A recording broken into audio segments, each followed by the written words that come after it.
안녕하세요. 캐릭터 리뷰 채널 오비토입니다. 게임이나 애니메이션에 나오는 모든 닌자 캐릭터들은 많은 사람들에게 사랑받는 컨셉 중 하나입니다.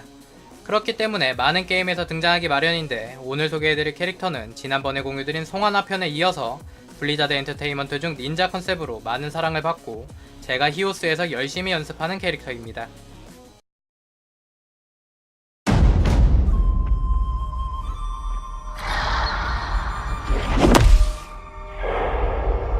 身を捨てても妙理は捨てず勇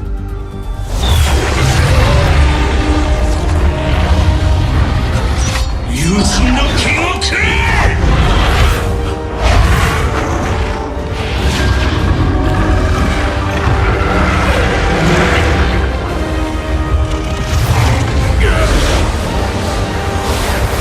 네, 바로 오늘 소개해드릴 캐릭터는 용이 내가 된다를 외치며 이리 뛰고 저리 뛰는 겐지에 대해서 알아볼 텐데, 송하나와 마찬가지로 오버워치와 히오스에서 활동하는 캐릭터이니 이 부분을 기반으로 그에 대해서 이것저것 알아보겠습니다. 우선 겐지는 닌자 컨셉답게 일본 국적을 가지고 있으며 시마다 일족수장의 둘째 아들로 일명 금수저로 태어난 상류층 자제입니다. 하지만 딱히 성실한 성격은 아니었으며 타고난 재능으로 닌자 훈련에서도 뛰어난 실력을 인정받지만 가문의 사업에는 큰 흥미를 느끼지 못하고 목표도 꿈도 없는 한량 생활을 이어갑니다. 하지만 이것도 잠시, 방탕한 생활도 아버지의 죽음 그리고 일족 장로들과 한조와의 다툼으로 인해 끝이 나게 되고, 참고로 그의 오버워치 캐릭터 설정 나이는 35세입니다. 이어서 다들 아시겠지만 시마다 일족 수장의 첫째 아들은 바로 한조입니다. 그런데 위에서 언급한 한조와의 다툼은 무엇 때문일까요? 바로 아버지의 죽음 이후 한조와 일족의 장로들은 겐지에게 한조와 함께 제국을 운영할 것을 제안하지만, 겐지는 악행을 일삼는 시마다 일족 사업의 운영에 대한 제안을 거절하고 이에 분노한 한조가 동생을 죽이려 든 것입니다. 결과적으로 이때 겐지는 한조에게 패배했고 죽음 직전 오버워치 소속 메르시에게 치료를 받은과 동시에 여러가지 사정에 의해 사이보그화가 됩니다. 만화 원펀맨의 제노스와 속사정은 다르지만 사이보그화가 되었다는 부분에 대해서는 공통점이 있으며, 제노스는 사이타마를 스승으로 받아들이지만 겐지의 경우 젠야타를 스승으로 받아들이고 자신의 정체성에 대한 깨달음을 얻게 됩니다. 또 하나의 공통점이 있다면 둘 다 스승을 대머리로 두었다는 것이네요. 다음은 친형인 한조 그리고 스승인 젠야타를 제외하고 러브라인 캐릭터 한 명과 재미있는 사연을 가진 캐릭터 한 명, 그리고 그를 싫어하는 캐릭터 간의 관계를 살포시 살펴보겠습니다.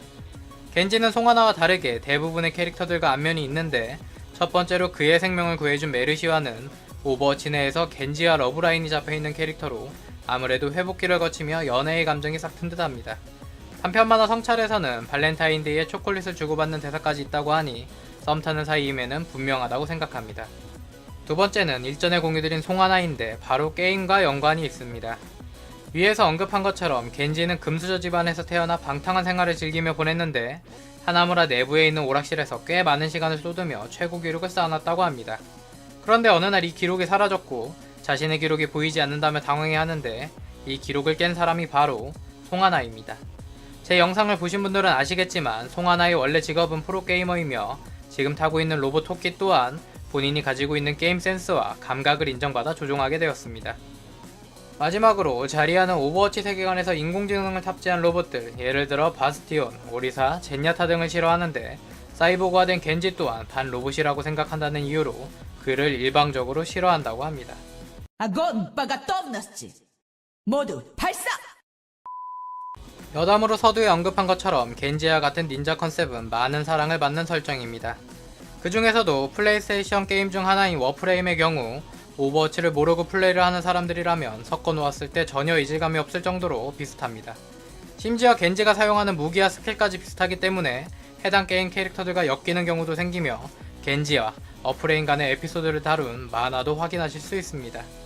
이번에도 역시 잠시 쉬어가는 타임으로 송하나 편에서는 코스프레를 살펴보았지만, 오늘은 제가 즐겨하는 게임 히어로즈 오브 더 스톰, 그 중에서도 겐지 장인으로 엄청난 플레이를 보여주시는 유튜버 마로치노님의 매드무비를 잠시 감상하시겠습니다. 물론 사전 동영상 사용에 대한 부분은 확인을 받았습니다.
네, 아쉽지만 여기까지 보시는 것으로 하고 정말 봐도 대단하다라는 생각밖에 안 드는 실력이신 것 같습니다.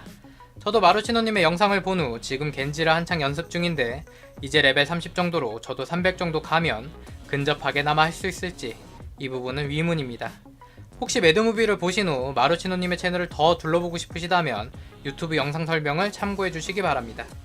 이제 휴식 타임을 마무리하고 다시 겐지의 능력으로 넘어와서 그가 사용하는 기술에 대해서 알아보겠습니다.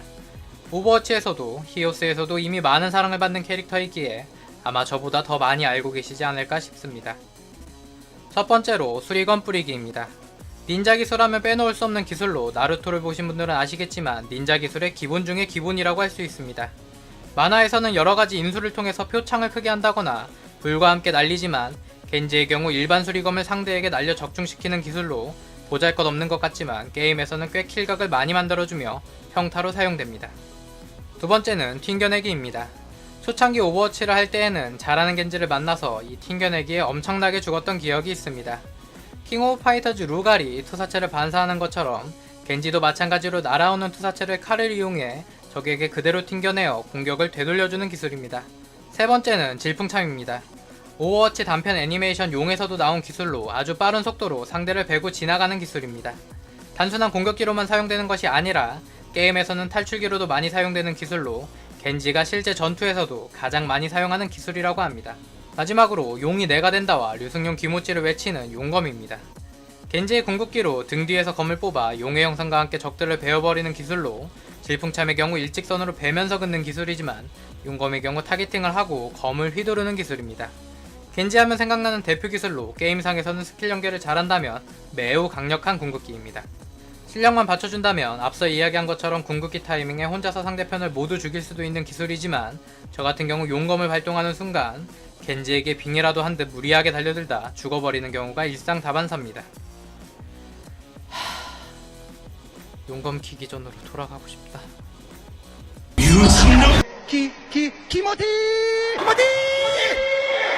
키모티! 나 다시 돌아갈래! 오늘 캐릭터 리뷰 채널 오비토 영상은 지난번 소개해드린 송하나에 이어 시마다 겐지를 소개해보았습니다. 다음 게임 쪽 캐릭터 리뷰는 콘솔 쪽을 준비할 예정이며 콘솔 게임에도 굉장히 매력있는 캐릭터들이 많기 때문에 기대해주셔도 좋을 것 같습니다. 그럼 오늘 영상도 재밌게 보셨다면 다들 눈치채셨겠지만 좋아요, 구독, 알림 설정 부탁드리겠습니다. 한마디 더 말씀드리자면 조금이나마 구독자분들이 계속 늘고 있습니다. 정말 감사드리며 큰 힘이 되고 있습니다. 다시 한번 감사합니다.